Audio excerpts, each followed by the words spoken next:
Hi, my name is Dan. I'm the owner of Billy Gomer's Barbecue Sauce and a member of the TD team at Your Castle Real Estate. Today I'm going to be making a video about how to make competition style ribs. So they're a little bit different from, putting them in. We're not going to just put them in the oven. We're not going to put them in a crock pot. We're going to use a smoker, and I'm going to kind of go through the process that I go through when I put my ribs into a competition. Before we begin though, I just want to go over some things. So right now we're doing the video on the ribs. As time goes on, I'm going to start uploading more and more videos. I'm going to be doing a video on brisket, pulled pork, chicken, some poppers. So keep checking back to the website as I'll be putting more recipes up. I'm also going to be putting together some videos of types of smokers, different options that you can use for your smokers, how to smoke on a gas grill, how to trim all the different types of meat, how to pick out the proper type of meat, all that kind of stuff. But until I get those videos up, I'll have links on the website that tell you how to do all that stuff. So that's kind of the basics of just kind of getting started. So today, where we're at right now is I've got the ribs already trimmed up the way that I like them. This one was kind of a funky rib, so this one didn't get trimmed up very well. Usually I like them to be a lot cleaner. Kind of like you see here, there's just a little bit of fat on them, but for the most part I've got most of the fat off of them, and they're pretty uniform. That's the way that I like them to be.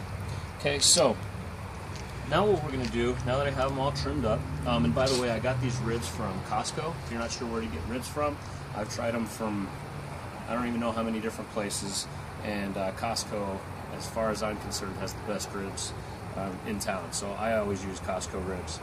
Alright, so today I'm actually going to use 3 different kinds of rubs, and the reason I'm doing 3 different rubs is because I'd like to demonstrate that, there is no one right way to do ribs. That's what makes it fun, that's what I enjoy about it. So I'm actually going to use 3 different types. So the first rub that I'm going to use is, I'm going to get a different glove here. The first rub that I'm going to use is just kind of like a homemade, let's pull some stuff out of the cabinet and throw some stuff on there, okay? So what I'm going to do is I'm going to take some mustard, and I'm going to just put a nice little coating of mustard right on top here, and that's going to add a little bit of tanginess to the ribs, and it'll also allow the rub to stick on there. So you don't need a ton, just a little coating of it, okay? Then what I'm going to do is I'm going to take this stuff, it's called Freak Daddies, and all it is it's just salt, pepper, garlic powder, and onion powder. A buddy of mine makes this, so it's just a combination of some basic seasonings. So I'm going to start with that one first, give it a pretty healthy coating of it. So this will give us kind of our base flavor here, salt, pepper, garlic, onion, good stuff. Okay. Then I'm going to take some brown sugar and just sprinkle a little bit of brown sugar on top. Okay, just enough to give it some good sweetness here. Don't need a ton, we just want to make a little tiny crust, and really the best way to do it would probably be to actually mix them together in a bowl first and then kind of sprinkle it all over at once. Okay, I'm also going to add just a little bit of cinnamon.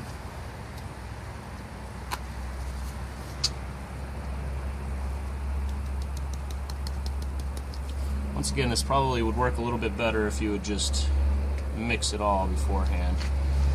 Okay, some smoked paprika. That's key. You gotta have the paprika. Try it like this here.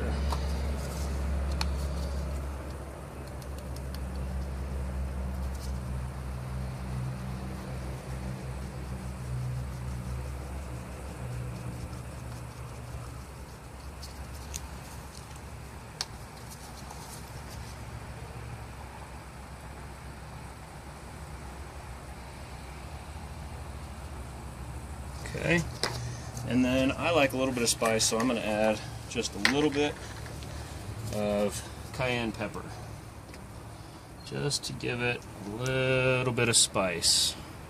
And once again, you guys can put whatever you want on here. It's totally up to you. Okay? The second set of ribs, I'm actually going to use my rub that I really like to use, and all this is saltgrass 7 spice. You can get this, there's a saltgrass over in Aurora, you can get this right from the restaurant, or you can order it online. And then I mixed it with some turbinado sugar and a little bit extra smoked paprika. And I'm just going to get a really thick coating of this. Like I said, it works a lot better if you just mix everything together all at once, which is what I've done here. So I'm just going to get a nice heavy coating of this stuff on there.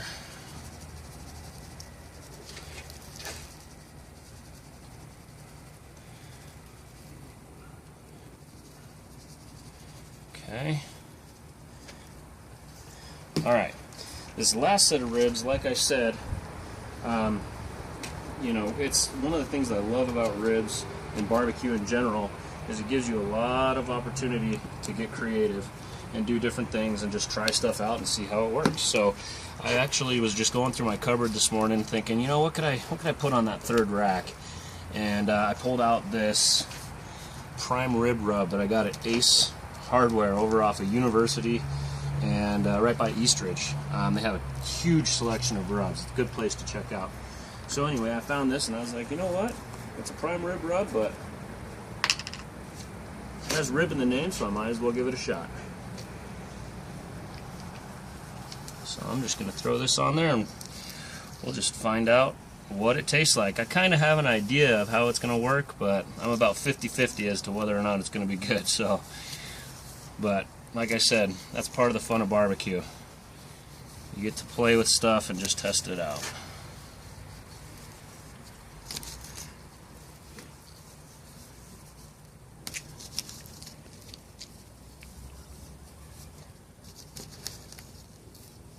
Alright, so now, as you can see, I've got 3 different racks of ribs with 3 totally different rubs on them, 3 totally different flavor profiles, and it really depends on what kind of flavor profile you want to go with, what kind of rub you're going to put on your ribs. I think all 3 of these are probably going to turn out just fine, so you know, as you start playing with this stuff and get better at it, just start playing with all sorts of different flavor profiles and see how it turns out. Now we've let our ribs sit in the fridge for a few hours to kind of take on the rub that we put in. You're welcome to leave them overnight if that's the way you like to do it. I prefer to just do it for a couple hours, and then I usually take them out about a half an hour before I throw them on the smoker, and that just allows them to get back up to room temperature before we put them on the smoker. You're also welcome to brine your ribs. I actually used to brine my ribs all the time, and kind of what I noticed over time was that when I brined them, they almost got kind of mushy at the end, and I just didn't like the texture of it. And for the amount of flavor that it imparted and everything else, I finally decided that I don't like brining. So I just stick with rubbing, and I usually do it a few hours before I put them on. But like I said, you can do it overnight if that's the way you'd like to do it. So now what we're going to go ahead and do is we're going to put these on the smoker, and we're going to let them smoke for 3.5 hours at 225 degrees. And we'll go over the different types of woods that you can use in just a minute. So I'm going to go ahead and get these on the smoker. I got it all prepared, ready to go. I got it sitting at 225 already.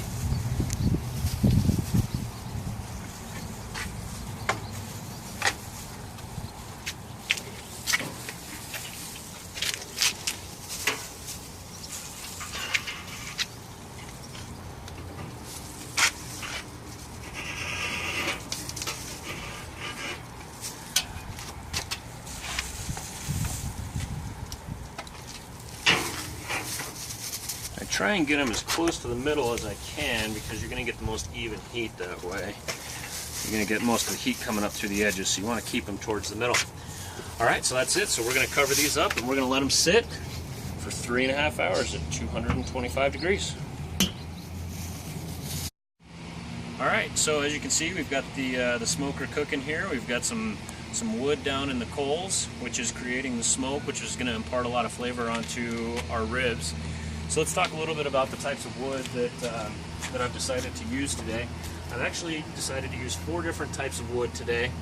The first one that we have in there right now is going to be the pear wood, which is sitting right over here.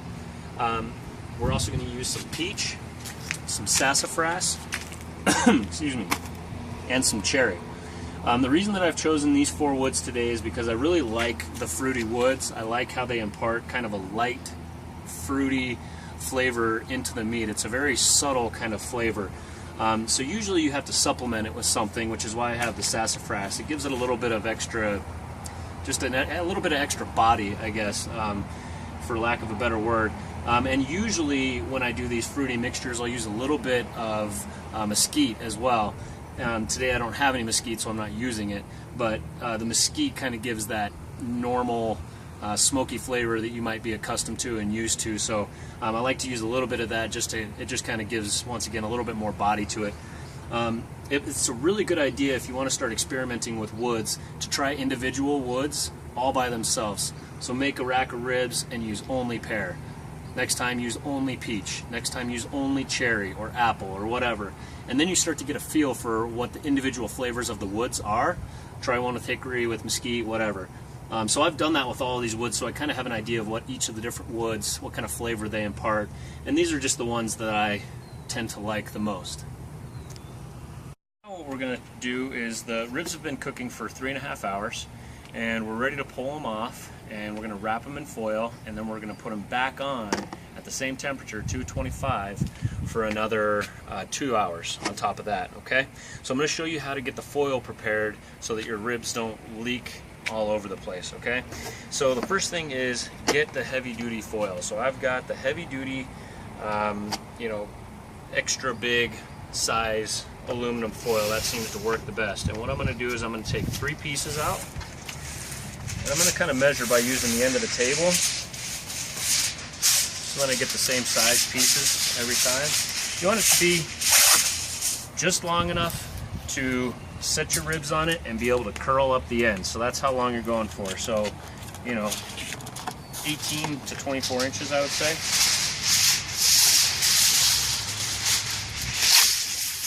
We're going to get 3 pieces.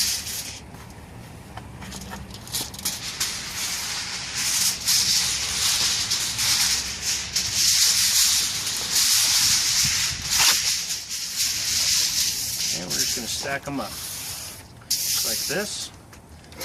Okay. What I'm going to do is I'm going to take the first 2 pieces. I'm going to line up the edges of them.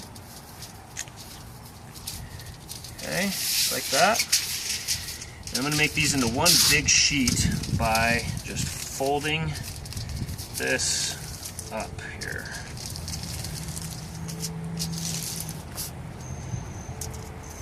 I'm going to fold it over, and be careful not to cut your fingers. I've cut my fingers before. It's kind of like a nasty paper cut. So watch your fingers, especially on the first couple passes. And I'm going to do this about 6 to 8 times because you want to make a really good seal here.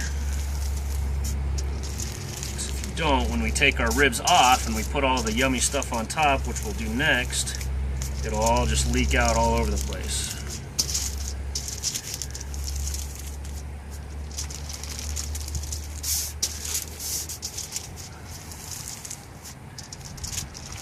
Okay, so now we've got that done. Then what we're going to do is we can just open this up like this, and now we've got one big piece of foil. We're going to take our 3rd piece,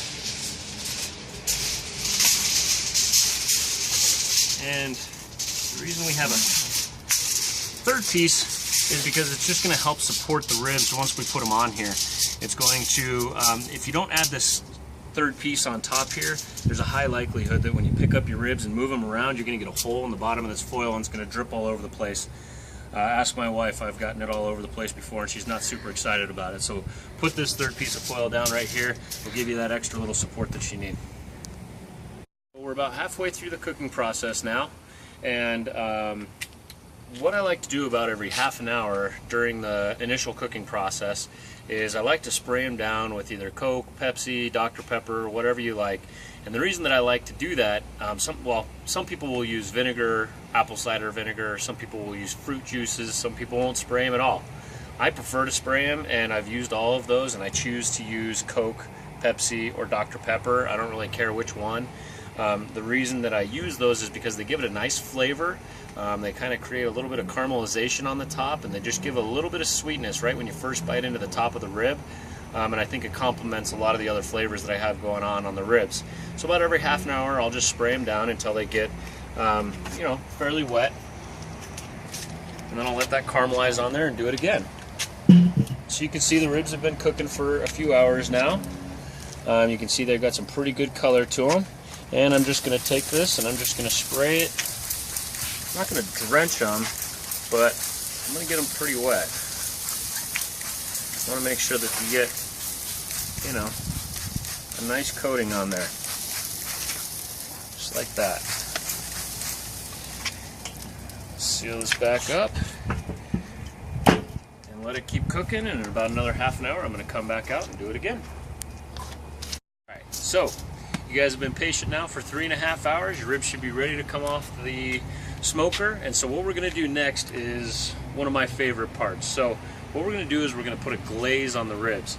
And so once we get started on this, you'll kind of see what I'm talking about. These are definitely not diet ribs. These are heavy duty, you know, coming at you, good stuff ribs, okay? These are competition style ribs. So if you're going on a diet anytime soon, maybe you should wait on the ribs until your diet's over.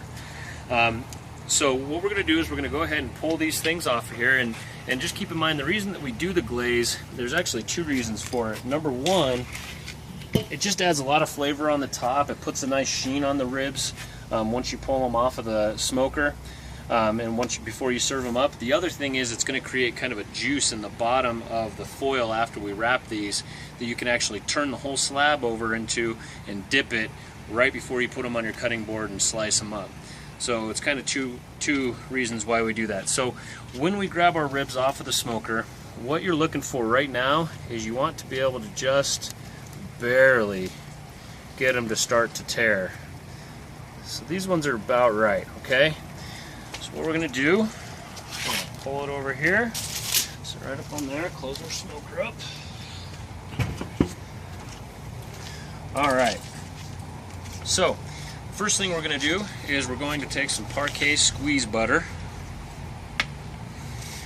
and we're just going to lather this bad boy up with that.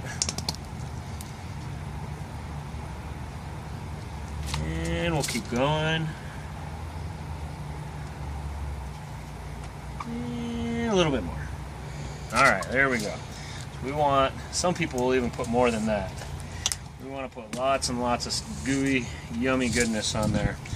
Next, we're going to take some brown sugar and just sprinkle that right over the top.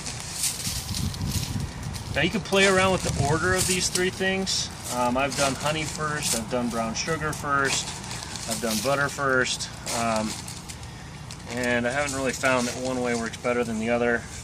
Some people might have an opinion on that, but I personally don't. And then lastly, we're just going to drizzle some honey right over the top here.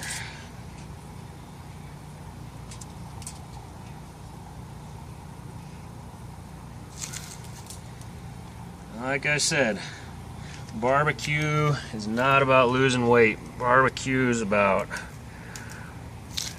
all sorts of yummy goodness.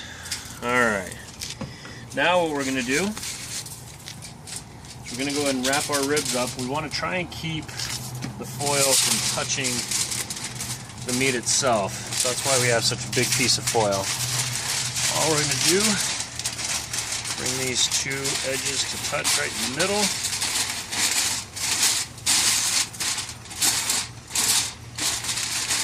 Roll it down a little bit. You want to get a nice tight seal on this because you don't want the gases to escape in there. We want to seal everything up good and tight.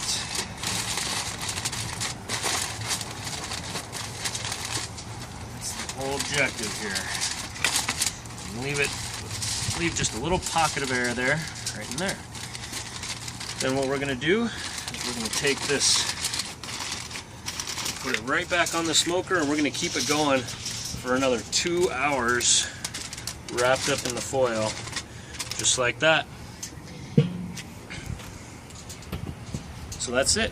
Next thing we're going to do is we're going to pull these things off the smoker, we're going to wrap them in a towel, and then we're going to let them rest for another hour. Alright, so the ribs have been cooking now they've been in the foil now for 2 hours, and so now we're going to go ahead and pull them off, and we got to let them rest for another hour. So to do that, all we're going to do is we're just going to pull them right out of here. We're going to put them into an old towel or something like that you don't really use anymore. I have designated towels that are my barbecue towels. I'm just going to go ahead and wrap it up. And really all we're trying to do is just kind of keep it warm. And then you can either put it into a cooler, you could put it in your oven if that works for you, whatever. And all you're going to do is just let it sit for another hour, just like that.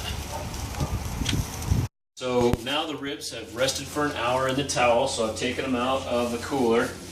And you can see that I ran out of my awesome stretchy plastic gloves, so now I'm stuck with these see-through ones, so I'm actually wearing gloves. Alright. So, look over here, open this up and kind of see what it's supposed to look like. This one I had to wrap foil around a couple times because it started leaking. I had to get kind of crazy with it. And I think the reason that it was leaking was because I pulled the foil up too steep on this side and it just poked a hole in the corner. Lord. There we go. Alright. So now you can see there's some juice in there. When you pick them up, they start to fall apart. Okay, and what we're going to do is we're just going to turn it over. Usually there's more juices than this, but this one, like I said, was leaking. Just like that. Let it drip off. Like I said, these are not diet ribs. It's the real deal. Alright, so now we got it over here.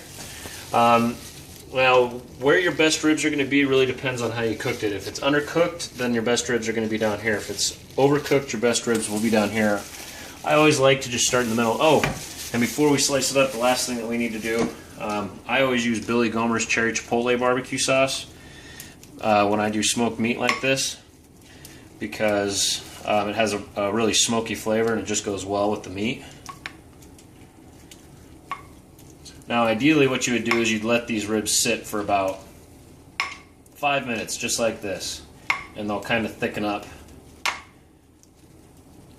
But right now I'm just going to go ahead and cut it right now.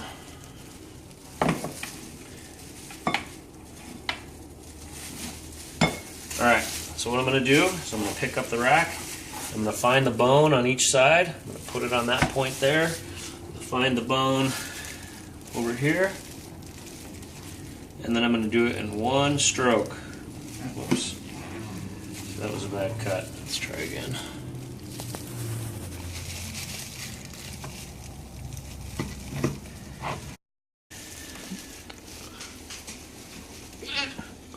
Oh, yum.